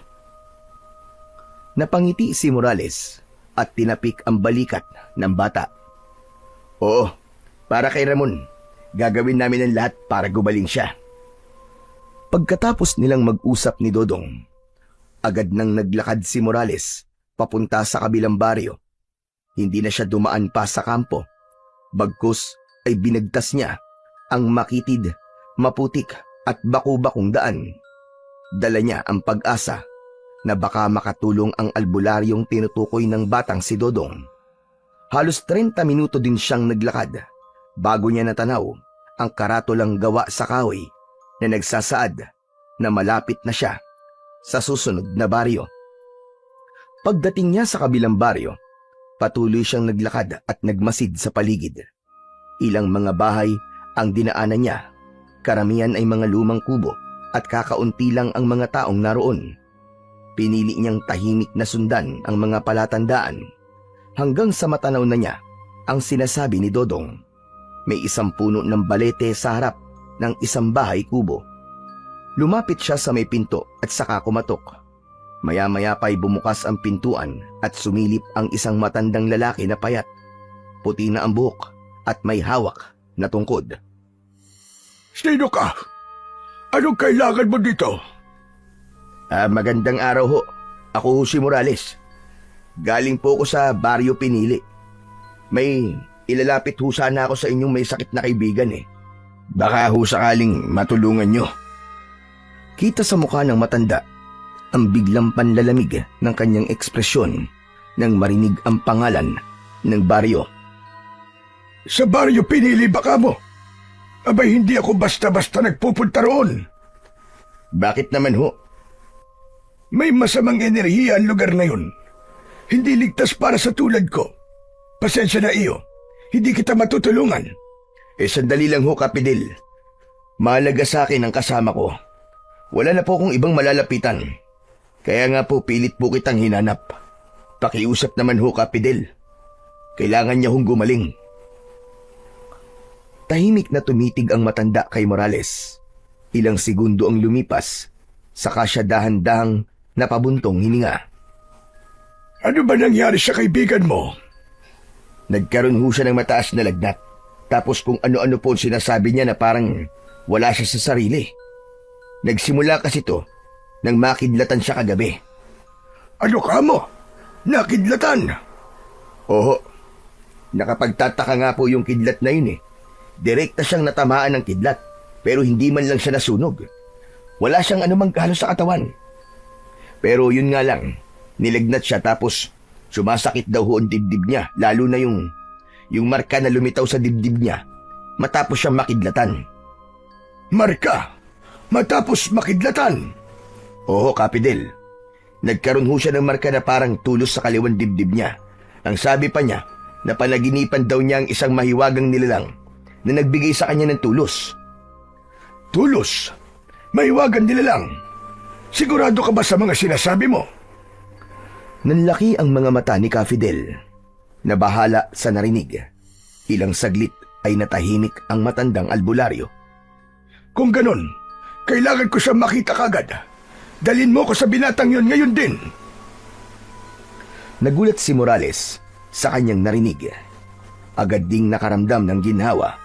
Sa wakas, may pag-asa na. Sandaling nag-ayos muna ng gamit niya ang matanda at pagkatapos nun ay sabay na silang naglakad palabas ng lumang kubo papunta sa baryo ng Pinili. Pagkalipas ng ilang sandali, tahimik nilang narating ang baraks. Dahan-dahan silang pumasok sa loob. Si Ramon ay nakahiga pa rin sa papag. Nakatingala sa kisame habang hawak ang dibdib na tila sumasakit pa rin. Napalingon siya nang marinig ang pagbukas ng pinto. Ramon, may kasama akong bisita. Siya si Kapidel, ang albularyong sinabi kong hahanapin ko para sa'yo. Dahan-dahang tumayo si Ramon at umupo sa gilid ng papag. Tahimik siyang tumitig sa matandang lalaki. Nakita niya na matikas pa rin ang tindig ng matanda kahit bakas na ang katandaan sa mukha nito. Matalim din ang kanyang mga mata. Pagkalapit niya palang kay Ramon, agad itong napabuntong hininga. Pambihira! Pambihira ka nga iyo! Napatingin sina Morales at Ramon. Parehong naguguluhan. Po, ano pong ibig niyong sabihin, Tatang? Oo nga po, Kapidel. Ano pong ibig niyong sabihin na pambihira siya? Sasagutin ko yan. Pero, pwede ko bang makita muna ang marka sa iyong dibdib? Opo. Inalis ni Ramon ang kanyang kamiseta at pinakita ang marka sa matandang albularyo. Biglang nanlaki ang mga mata nito. May taglay kang isang makapangyarihan na lakas. Hindi pang karaniwan. Hindi ito sakit gaya ng inakala nyo. Ang marka sa dibdib mo, yan parang tulos, ay tanda ng isang kasunduan. Napakunot ang noo ni Ramon. Yumuko siya at tinitigan ang marka na namumula at bahagyang nakaumbok. Napatingin din si Fidel. Wari sinisiyasat ito gamit hindi lamang ang mga mata, kundi pati na ang kanyang pakiramdam. Sinasabi ko na nga ba? Hindi pang karaniwan ang kidlat na tumama sa'yo. Po, ano pong ibig niyo sabihin, Tatang? Mabagal na kumilos ang matanda. Lumakad ito, paikot kay Ramon. Ang karaniwang kidlat, nakakasunog ng balat, nakakawasak ng laman, at kadalasang pumapatay. Pero ikaw, ni bahid ng anumang paso ay wala. Sa halip, iniwan ito ang marka ng tulos. Isang sagisag ng kapangyarihang hindi sa mundong ito nagmula. Hindi ito sugat o paso. Isa yang tatak, isang kasunduan sa pagitan mo at ng mahiwagang nilalang. Umupo si Capidel sa isang bangko malapit sa kanila. Napabuntong hininga siya bago nagsimula ng mahabang paliwanag. Sagisag? Tatak? Teka, hindi ko po maintindihan. Makinig kang mabuti, iyo. Pakinggan mong mabuti ang sasabihin ko. Ang marka na yan ay isang sinaunang sagisag ng kapangyarihan na ipinagkakaloob lamang ng mga nilalang na nagbabantay sa balanse ng mundo. Hindi sila nakikita ng karaniwang tao. Sila ang mga nilalang na pumipili ng mga tagapagtanggol kapag may paparating na panganib. Nakatutok ang tingin ni Ramon at Morales sa matanda. Tahimik na nakikinig. Kapag pumili sila ng tao, hinuhugisan nila ito ng tulos. Yan ang nakikita nyo sa dibdib mo. Isang marka ng kasunduan, isang lagusan ng lakas. Ang pagdating ng kidlat ang naging hudyat ng pagsanib ng kapangyarihang yon sa katawan mo. At dahil ang lakas na yon ay hindi mula sa mundong ito, hindi ka nasunog gaya ng karaniwang tao. Sa halip, tinanggap ng katawan mo ang enerhiya at isinama ito sa iyong pagkatao. Napatingin si Ramon sa kanyang marka. Hawak-hawak ang dibdib. Kaya po pala, parang may nagbabago po sa katawan ko. Minsan bigla po akong nilalagnat, minsan naman para akong init na hindi ko humaintindihan. Ang mga nangyayari sa iyo, iyo, at ang mga nararamdaman mo ay epekto lamang ng pagpasok ng kapangyarihan. Ang katawan ng tao ay nilalang para sa laman lamang. Kaya pansamantala kang manghihina, lalagnatin o kaya naman ay mawawalan ng malay paminsan-minsan. Dahil yan ay unti-unti nang inaangkin ng katawan mo ang ibinigay sa iyo. Napailing si Morales at hindi pa rin makapaniwala. Totoo ho ba yan? Pero bakit si Ramon ang napili? Hindi ko alam. Ang mga nilalang na yon ang makakasagot ng tanong na yan kung bakit siya ang napili. Napatigil ang matandang lalaki. Nagpalipat-lipat ang tingin sa dalawa. May kailangan pala akong ibilin sa iyo. Ang mga nilalang na yon ay hindi basta-basta nagbibigay ng kapangyarihan sa tao. Ginagawa lamang nila ito kapag may darating na matinding banta. Eksakto. Yan nga po yung mismong sinabi sa akin nung nilalang bago po ako nagising. Sabi niya sa akin sa panaginip ko na may paparating daw po na panganib at kailangan kong maging handa. Huwag kang mag-alala. Taglay mo ang isang kapangyarihang kayang lumipol ng madaming kaaway. Po, pero paano ko po gagamitin to? Kapag dumating ang oras na kailangan mo ang kapangyarihan, husa itong lalabas at gagabayan ka. Talaga po?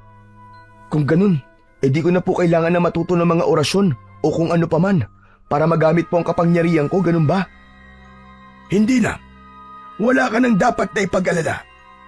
Kapag kusa nang nasanay ang katawan mo sa epekto ng kapangyarihan na pumasok sa'yo, mawawala din lahat ng mga nararamdaman mong sakit. Napatingin si Ramon kay Morales.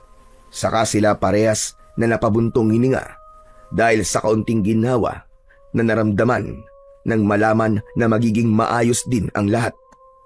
Ngunit hindi pa tapos ang matanda. Tumayo ito at itinutok ang kanyang tingin sa kanilang dalawa. Makinig kayong mabuti. Hindi ito biro. Ang babalandala ng tulos ay totoo. Hindi ko pa alam kung anong klaseng panganib ito, pero mukhang mabagsik. Kaya mula ngayon, huwag kayong magpapakasiguro. Maging mapagmatsyag kayo. Huwag basta-basta magtitiwala kahit kanino.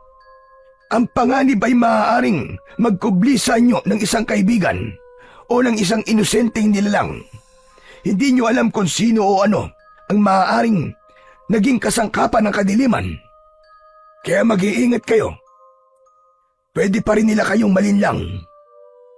At tandaan po namin yan, Ka-Fidel. Salamat po.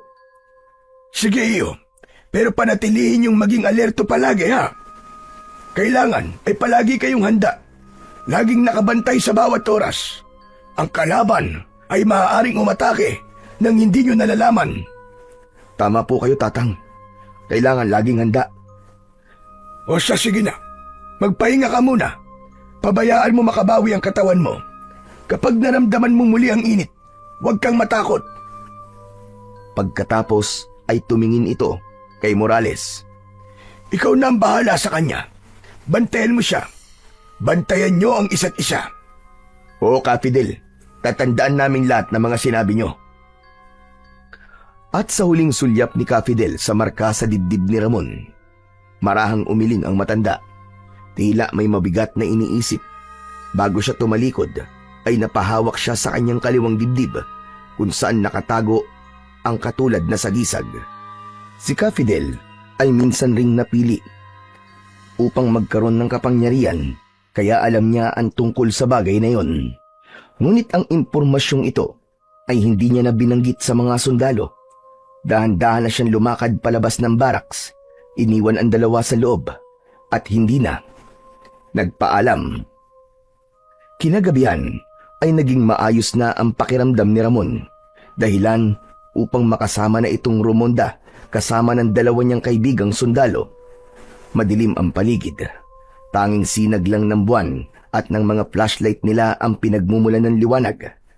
Nakasara na rin ang mga kabahayan at maging ang mga lampara nila ay kanilang pinapatay. Tahimik silang naglalakad sa gilid ng palayan. Napakatahimik talaga ng baryo na to. Pagdating ng gabi, akala mo'y wala ng tao. Kaya nga sana ganito hanggang sa matapos ang assignment natin dito. Sana nga. Kaya lang, parang may nararamdaman akong kakaiba ngayong gabi. Yan ka na naman, buddy. Magsisimula ka na namang manligalig, ha? Sandali lang, huwag kayo maingay. Parang may naririnig ako. Natawa si Ricky sa sinabing yun ni Ramon.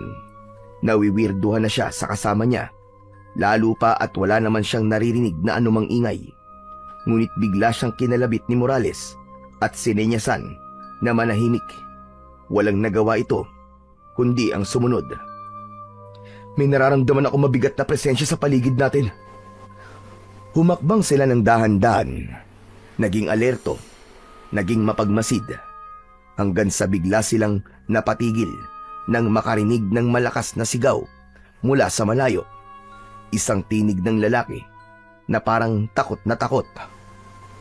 Narinig niyo ba yun? Oo, tara. Tulungan natin.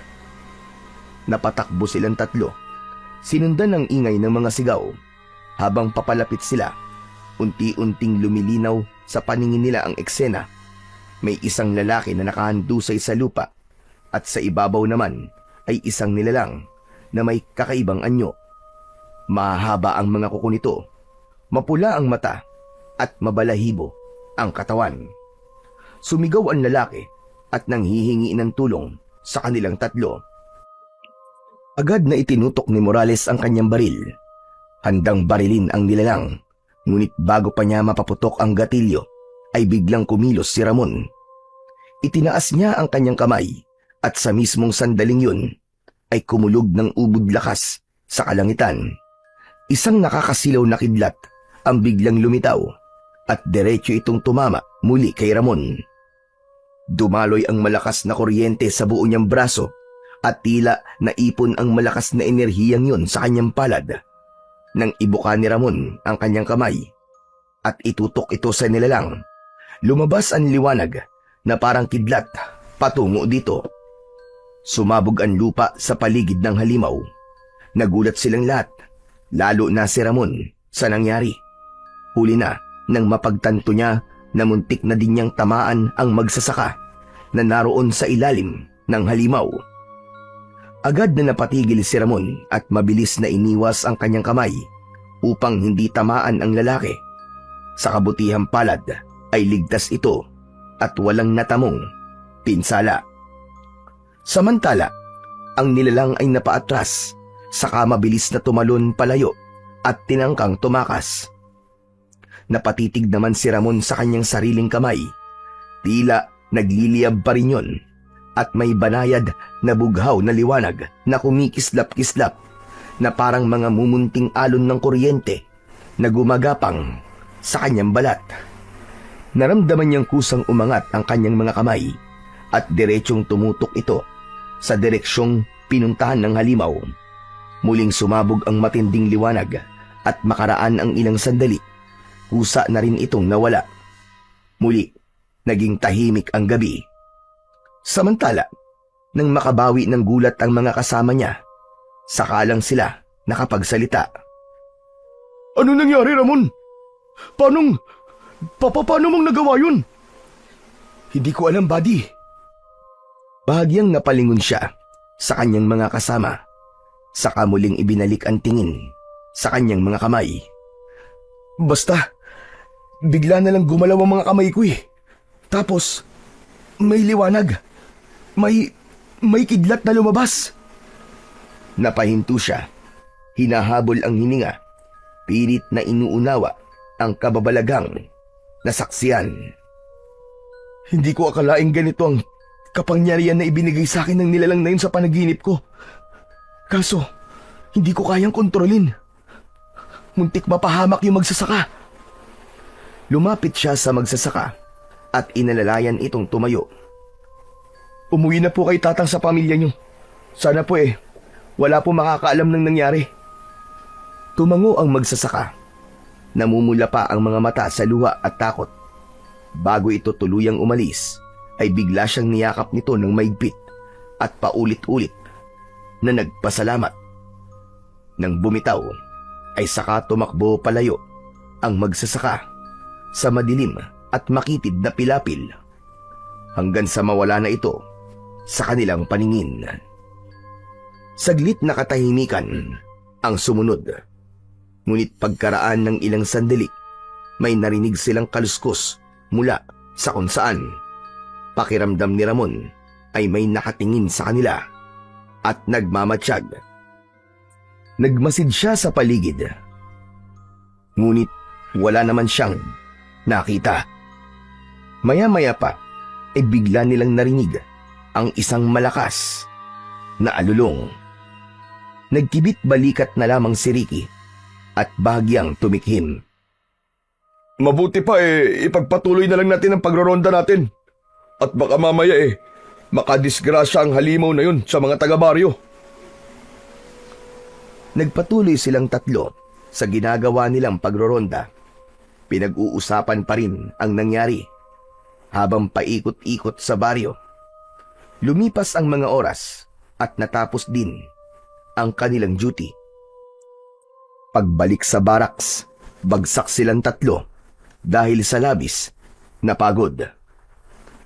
Kinabukasan, habang sabay-sabay silang nag-aagahan, isang nakagigimbal na balita ang dumating sa kanila. Isa sa mga sundalong nagbantay sa outpost ang nagsabing may natagpo ang bangkay ng isang babae sa loob ng baryo.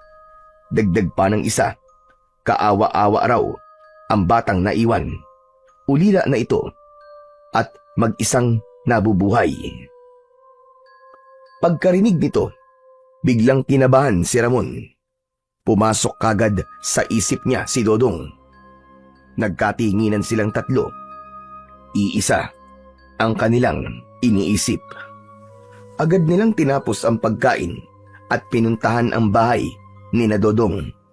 Habang papalapit sila, nakita nila ang maraming taong nagkukumpulan sa harap ng nasabing bahay. Sa mismong pintuan, naroon si Dodong, nakaupo, yakap ang kanyang mga tuhod, walang imik at umiiyak.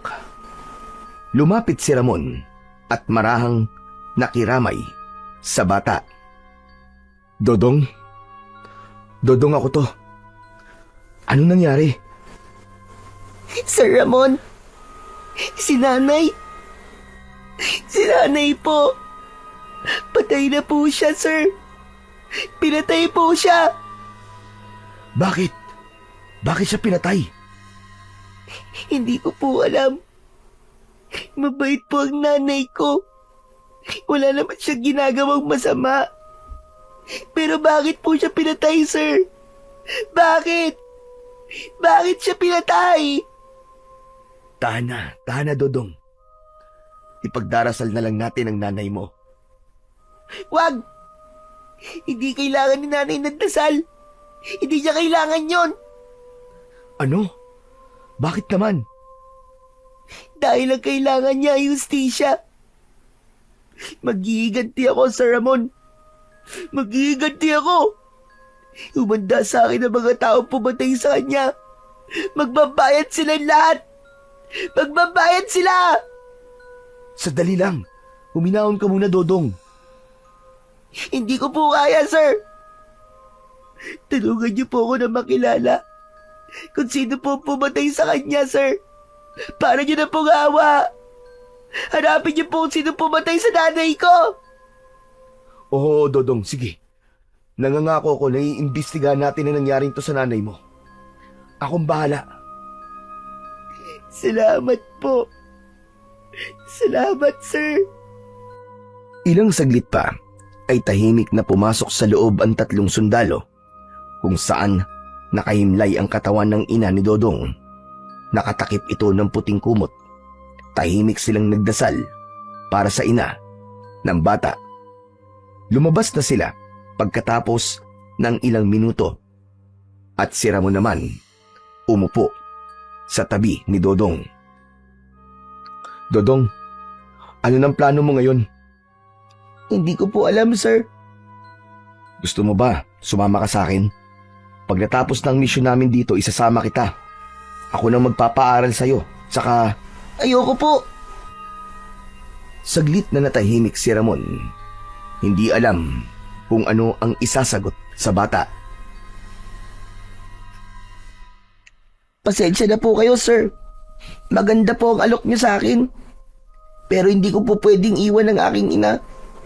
Saka, dito po ako nabuhay eh. Dito po ako lumaki. Ayoko pong umalis dito. Napabuntong hininga si Ramon. Hindi siya maaaring makipagtalo sa bata, kaya't tinapik na lang niya ang balikat nito. Naiintindihan ko. Hindi kita pipilitin, Dodong. Basta tandaan mo ha, hindi ka nag-iisa. Kapag kailangan mo ng kausap, puntahan mo lang kaming 3. Handa kami makinig sa'yo. Sige po, sir. Salamat po. Pagkatapos ng halos 1 oras, ay nagpaalam na rin ang 3 kay Dodong. Tahimik silang naglakad pabalik sa kanilang kampo. Bawat isa'y abala sa kani-kanilang iniisip. Walang nagsasalita kahit isa. Sa pagbalik nila sa kampo, ay agad silang nahiga, umaasang makakabawi ng lakas para sa panibagong gabi ng pagbabantay. Unti-unti na silang nilamon muli ng antok. Pagsapit ng gabi, muling pumuesto ang 3 sa outpost. Tulad ng dati, ay tahimik pa rin ang kapaligiran. Tahimik masyado ah. Ay nako, kinakabahan ako. Mas mabuti na yung ganitong tahimik lang. Tapos yung mga tao nasa loob na ng bahay at nagpapahinga. Siguro naman wala lang mapapahamak ngayong gabi. Tumango si Ramon. Sang-ayon siya sa sinabi ng kanilang senior na si Morales. Ngunit pamaya-maya pa ay narinig nila ang boses ni Dodong. Hingal na hingal ito. Saklolo! Mga sir! Tulungan niyo po ako! May aswang po sa may kakahuyan! Hinahabol niyo po ako! Saklolo! Mabilis silang nagtinginan. Walang pagdadalawang isip. Hinablot ni Morales ang kanyang baril at sumunod naman si Ramon. Naiwan si Ricky sa outpost bilang bantay. Mabilis nilang tinungo ang kakahuyan kasama ang batang si Dodong. Dodong, saan mo nakita ang aswang? Nasaan siya? Dahan-dahang huminto si Dodong. Tapos ay dahan-dahan ding lumingon sa kanila. Ngunit hindi na ito ang batang kilala nila. Ang mga mata nito ay naging mapupulang parang apoy. Ang balat niya ay nagsimulang kumulubot at umitim. At ang kanyang mga ngipin ay humaba na parang sa isang mabangis na hayop. Ang kanyang mga kuko ay umusli. Mahahaba din at matutulis ang kanyang mga pangil. Sa isang iglap, nagbago ang anyo ng bata. Hindi na siya si Dodong, kundi isa ng aswang. Ano? Teka, bakit naging ganyan ang itsura mo? Ayoko pong gawin to. Pero, mahal ko ang nanay ko. Bibigyan ko ng hustisya ang pagkamatay niya. Magbabayad kayo. Pinatay niyo si nanay. Ano? Hindi namin pinatay ang nanay mo. Ano sinasabi mo, Dodong? Wala kaming kinalaman doon. Pinatay mo siya.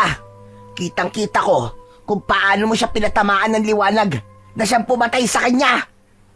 Ang sama mo. Itinuring pa naman kitang kaibigan. Pero di ko alam na ikaw ang babawi sa buhay ng aking ina. Pagbabayaran mo to. Hindi kita mapapatawad. Hindi kita mapapatawad. Ibig sabihin, ang aswang na... Hindi maaari. Siya ba ang nanay mo? Oo, siya ang nanay ko. At pinatay mo siya. Sandali lang, hindi ko naman alam eh. Akala ko... Teka, nambibiktima siya ng tao. Hindi ko sinasadyang patayin siya. Sinungaling ka. Bago pa muling makasagot si Ramon, ay muling sumugod si Dodong. Mabilis, parang isang kidlat din na dumaan sa harap nila, at sa isang kisap mata ay naramdaman ni Ramon ang malamig na hangin na dumaan sa kanyang leeg. Mabuti na lang at nakaatras siya. Muntik na siyang mahiwa sa matatalas na kuko ng batang aswang. Mas lalong nagngit-ngit ang batang aswang. Tumigil ka, Dodong! Ano ba? Hindi ko intensyon na patayin ang nanay mo. Kailangan ko lang talagang gawin yun. At gagawin ko yun sa'yo kung hindi ka titigil. Wala akong pakialam kung patayin mo ko. Sige, patayin mo ko. Mas gusto ko na ngayon para makasama ko na ang nanay ko. Hindi, Dodong. Alam ko mabait kang bata kaya itigil mo na to. Nakikiusap ako sa'yo, Dodong. Ngunit imbis na makinig, mas lalo pang tila nagalit ang bata. Muling nagbago ito ng anyo. Tinubuan ng malalaking pakpak sa likod. Tumalon ito at nagpalipat-lipat sa mga sanga. Tapos ay lumipad na parang paniki. Mabilis, halos hindi masundan ng mga mata. Si Morales ay nagpaputok na ng ilang beses, ngunit hindi niya ito tinatamaan. Grabe! Ang bilis niyang kumilos! Sandali lang po, sir. Pakiusap, huwag niyo po siyang sasaktan. Ramon, hindi pwedeng hindi tayo lumaban. Masyado siyang agresibo, matapang at handang patayin tayo. Hindi na yan tao. Aswang yan. Kailangan siyang patayin. Pero, Ano ba, Ramon, kung hindi tayo lalaban, tayo mamamatay dito. Kaya kumilos ka. Gamitin mo na ang kapangyarihan mo. Bilisan mo na. sandali lang po. Kakausapin ko pa sandali si Dodong. Dodong, tama na! Hindi ito ang daan para makuha mo ang hustisyang hinahanap mo. Tama na, tumigil ka na! Ngunit bingi na si Dodong sa lahat ng paliwanag. Sa sobrang bilis nito, bigla itong sumulpot sa harap ni Ramon. Ang mga kukuin nakaamba sa kanyang dibdib. Sa paningin ni Ramon, lahat ay tila naging mabagal. Nakita na ni Ramon ang tiyak na kamatayan sa sandaling yun. Wala na siyang nagawa kundi ang mapapikit. At sa isang iglap, naramdaman niyang may tumayo sa harap niya. Pagkamulat ng kanyang mga mata, nakita niya si Morales na nakahandusay na sa harap niya. Nakabaon sa dibdib nito ang matutulis na kuko ni Dodong. Dahan-dahan yung binawi ng batang aswang. Sumirit mula roon ang mapulang dugo. Biglang napasigaw si Ramon. Sabay na paluhod sa tabi niya. Sir! Sir Morales! Sir! Biglang humagikgik ng malakas si Dodong at saka piniling tumakas. Samantala si Ricky naman ay kanina pa pala nakasunod sa kanila. Nang marinig niya ang mga putok ng baril at ang sigaw ni Ramon, ay saka niya nasundan ang eksaktong lugar kung nasaan sila. Ngunit huli na siya. Naabutan niya ng duguan ang kasama nila. Ramon, ano nangyari? Si Sir Morales! Sir Morales! Sir! Dahan-dahang iminulat ni Morales ang kanyang mga mata. Nangingitim na ang mga labi at may itim na dugo na dumadaloy sa kanyang bibig. Hinawakan niya ang braso ni Ricky. Mag-iingat kayo ha. Baka hindi lang si Dodong ang kalaban natin. Sir, huwag ka na muna magsalita. Ililigtas ka namin. Kapit lang, sir. Kaya mo yan. Isang marahang ngiti ang pinakawalan ni Morales. Tapos ay pinilit nitong lumingon kay Ramon. Ingatan mo ang buhay mo. Mangako ka. Ingatan mo ang buhay mo, Ramon. Alang-alang sa akin. Sir, wag. Sir, wag mo kaming iiwan. Sir, parang awa mo na, sir. Ngunit wala na. Patay na si Morales. Yumuko si Ramon. Mariing ipinikit ang kanyang mga mata. Ang mga kamay niya ay nanginginig habang yakap ang wala ng buhay na katawan ng kanilang kasama. Napakagat siya ng labi. Pinipigilan ang sarili na mapaiyak. Pareho sila ni Ricky. Ngunit nang magkatinginan silang dalawa, doon na sila hindi nakapagpigil. Napahagulgol silang dalawa. Ano nangyari, Ramon? Sabihin mo ano nangyari. Bakit ganito? Bakit? Hinarang niya yung katawan niya para mailigtas ako kanina. Kaya siya yung tinamaan ng kuko ng batang aswang na yun. Iniligtas ako ni Sir Morales. At hinayaan mo namang mangyari yun sa kanya. Hindi ba may kapangyarihan ka? Bakit hindi mo ginamit? Ano bang iniisip mo? Buddy, masyadong mabilis ang mga nangyari. Hindi ko naman alam na aabot sa ganito eh. Hindi mo alam? Ha? Hindi mo alam? O pinabayaan mo lang talaga? Mas importante pa ba talaga sa'yo ang batang yun kaysa sa amin na kasama mo? Hindi. Hindi totoo yan, Ricky. Duwag ka, duwag. Kung hindi mo kayang paslangin ang batang yun, ako ang gagawa. Tumalikod na si Ricky. Nagsimula na siyang maglakad at sinundan ang direksyon kung saan lumipad papalayo ang aswang. Ngunit bago pa siya tuluyang makalayo, tinawag niya si Ricky. Sandali lang, buddy! Bakit? Ako na ang bahalang maghanap sa aswang na yun. Pero ikaw na ang maiwan dito para maiayos si Sir Morales. Sigurado ka? Oo, mas may kakayahan akong hanapin o sundan ng aswang kaysa sa'yo. Huwag ka mag-alala. Babalik ako dito. Nadala ang ulo niya.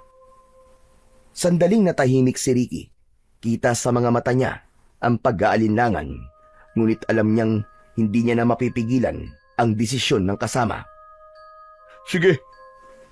Mag-iingat ka. Bigyan mo na saysay ang pagkamatay ng kasama natin. Tumango si Ramon. Pagkatapos nun ay tumayo na siya at nagsimulang maglakad patungo sa madilim na gubat upang sundan ang aswang. Lumalalim na ang gabi. Patuloy sa paglalakad si Ramon. Pumasok siya sa pinakapusod ng gubat. Hanggang sa wakas, natanaw niya mula sa malayo ang ilang anino na kumikilos.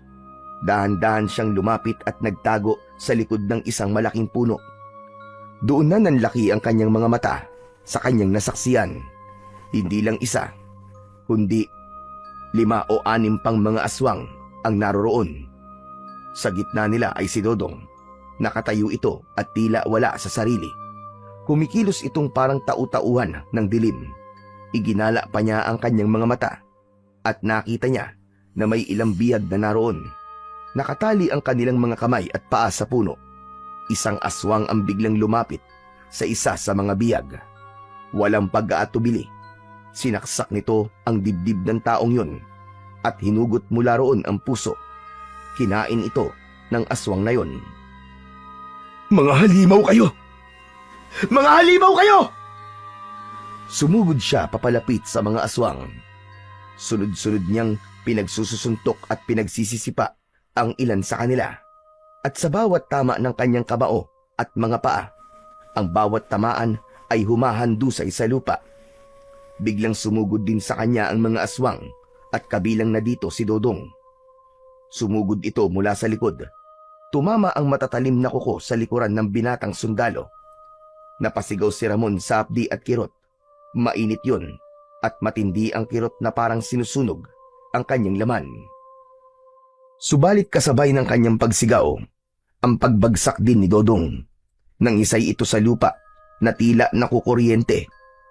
Nanginginig hanggang sa unti-unting nanghina. Hindi nito kinaya ang kakaibang enerhiyang nagmumula sa katawan ni Ramon. Isa-isa namang muling sumugod ang mga natitirang aswang. Ngunit sa sandaling yun, biglang lumiwanag ang dibdib ni Ramon. Isang matinding liwanag ang umagos mula roon. Lumabas patungo sa kanyang mga palad. At mula sa liwanag na yon, nabuo ang isang sandatang tila tulos, matulis, makinang at nagliliyab. Tapos na ang kasamaan nyo ngayon!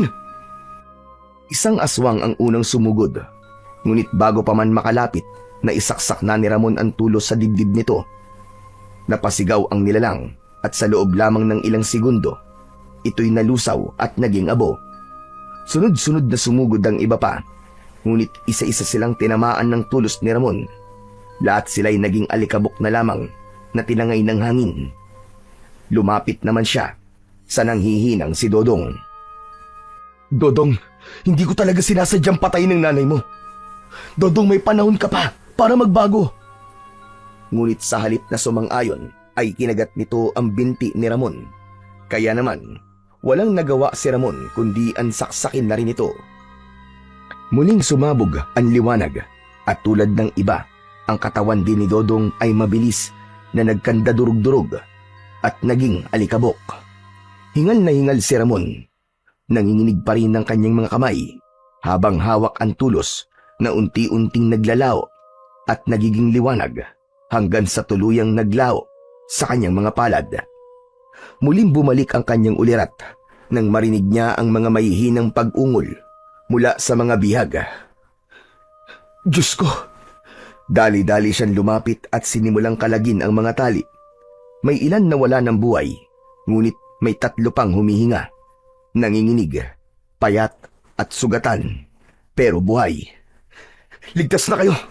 Wala nang mga halimaw! Tinulungan niyang makatayo ang mga ito at dahan-dahang inalalayan palabas ng kagubatan. Pagdating nila sa baryo, sinalubong sila ng mga taga-baryo at ng mga kasama nilang mga sundalo. Mabilis na kumalat ang balita tungkol sa pagkamatay ng sundalong si Morales at ang balitang hinabol ni Ramon ang mga aswang. Kaya naman ang mga tao nag-abang ng naging resulta nun.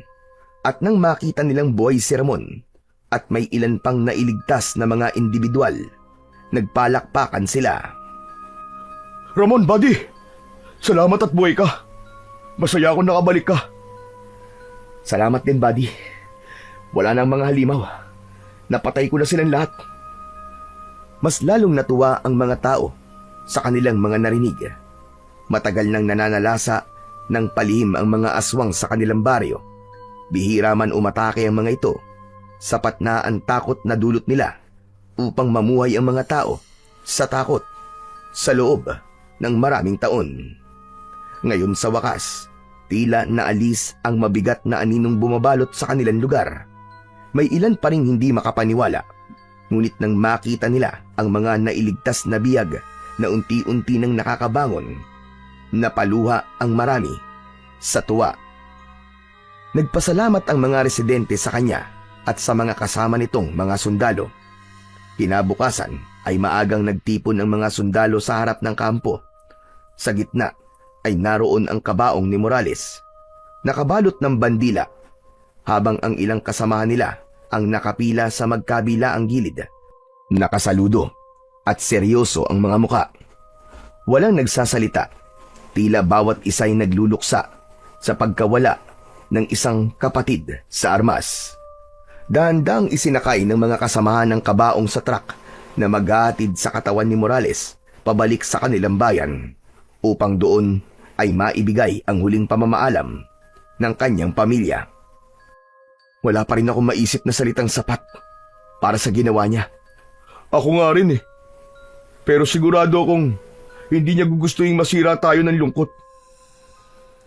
Napabuntong hininga si Ricky at bahagyang tumango. Tama ka, buddy. Pero alam mo, nalulungkot pa din ako. Hindi ko akalain na mawawala siya. Minsan, nasisisi ko talaga ang sarili ko. Wala kang kasalanan, buddy. Hindi mo kasalanan na nangyari sa kanya. Alam kong kapag narito si Morales, matutuwa yon na natapos na ang bangungot sa baryo na to. Hindi pa to tapos. Hindi lang dito may mga halimaw. Baka may iba pang katulad nila sa ibang lugar. Kung ganun, anong balak mo? Kung binigyan ako ng kapangyarihan na mahiwagan nila lang na yon, gagamitin ko to para wakasan ang kasamaan. Hindi ko hahayaang may iba pang mamatay, gaya ni Morales. Gaya ng mga inosente. Kung saan ka man dalhin ang landas mo, sana'y gabayan ka ng Panginoon. Nag-abot sila ng kamay, saka nagyakap bilang mga tunay na magkakampi. Kinagabihan, habang mag-isa siya sa labas ng kanilang kampo, tumingala siya sa mga bituin. Sa kanyang dibdib, muling kumislap ang bahagyang liwanag, paalala ng kapangyarihang ipinagkaloob sa kanya ng mahiwagang nilalang. At sa malamig na hangin ng gabi, binigkas niya ang mga salitang naging panata niya. Hanggat may mga halimaw sa mundong to, hindi ako titigil. Tutugisin ko sila at papatayin ko silang lahat para sa ikapapayapa ng mga tao. Dahan-dahan siyang naglakad palayo, papasok sa dilim ng gubat. Ngunit ngayon ay hindi na siya isang ordinaryong tao lang. Hindi na siya isang ordinaryong sundalo. Ipinangako niya sa kanyang sarili na magiging tagapuksa na siya ng mga nilalang ng dilim. Ipinangako niya rin sa kanyang sarili, kay Morales at sa Panginoong Diyos, na magmula sa araw na yon ay tutugisin niya ang lahat ng kampon ng kadiliman, lalong-lalo na ang mga aswang, sa ngalan ng pag-ibig at katarungan.